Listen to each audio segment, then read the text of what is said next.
తెలంగాణ రాజకీయాల్లో మళ్ళీ మేడిగడ్డ అంశం హాట్ టాపిక్గా మారింది.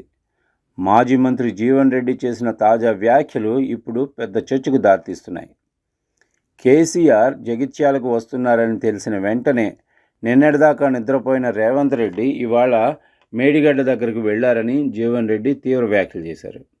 మేడిగడ్డ బ్యారేజీ విషయంలో ప్రభుత్వం చూపిస్తున్న హడావుడిపై కూడా ఆయన ప్రశ్నలు లేవనెత్తారు.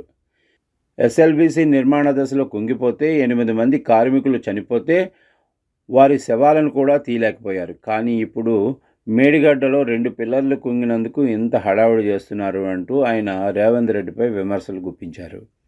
ఈ వ్యాఖ్యలు రాజకీయ వర్గాల్లో తీవ్ర చర్చకు దారితీసింది. ఎందుకంటే మేడిగడ్డ వ్యవహారం ఇప్పటికే తెలంగాణలో పెద్ద రాజకీయ అంశంగా మారింది. ఒకవైపు కాంగ్రెస్ ప్రభుత్వం గత ప్రభుత్వాన్ని టార్గెట్ చేస్తుంటే, మరోవైపు బీఆర్ఎస్ నేతలు మాత్రం ప్రభుత్వం ప్రజల దృష్టి మళ్లించడానికి ఈ అంశాన్ని వాడుకుంటుందని ఆరోపిస్తున్నారు. జీవన్ రెడ్డి మరో ముఖ్యమైన ప్రశ్న కూడా లేవనెత్తారు. అదేంటంటే 2 సంవత్సరాలు బాగానే నడిచింది, రేపు కరువు వస్తే పరిస్థితి ఏంటి అని ఆయన ప్రశ్నలు సంధించారు. అంటే ఇప్పుడున్న పరిస్థితుల్లో ప్రాజెక్టులు సక్రమంగా నడుస్తున్నట్లే కనిపించినా కూడా భవిష్యత్తులో వర్షాభావం వస్తే, నీటి నిల్వలు తగ్గితే, వ్యవసాయానికి అవసరమైన నీరు లేకపోతే పరిస్థితి ఎలా ఉంటుందన్న ఆందోళన జీవన్ రెడ్డి వ్యక్తం చేశారు.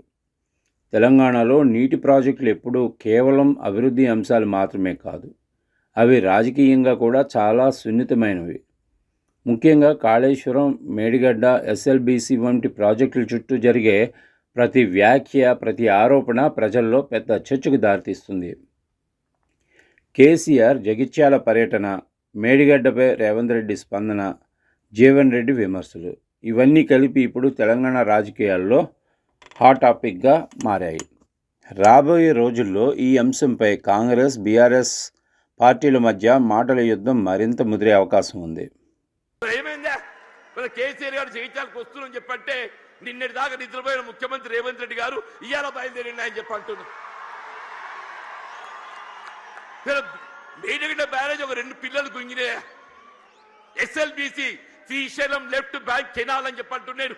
నిర్మాణ దశలో కృంగిపోయి 8 మంది కార్మికులు చనిపోతే కనీసం శవాలు వెలికి చేయలేకపోయింది అని చెప్తున్నా, శవాలు వెలికి చేయలేకపోయింది చెప్పంటున్నా.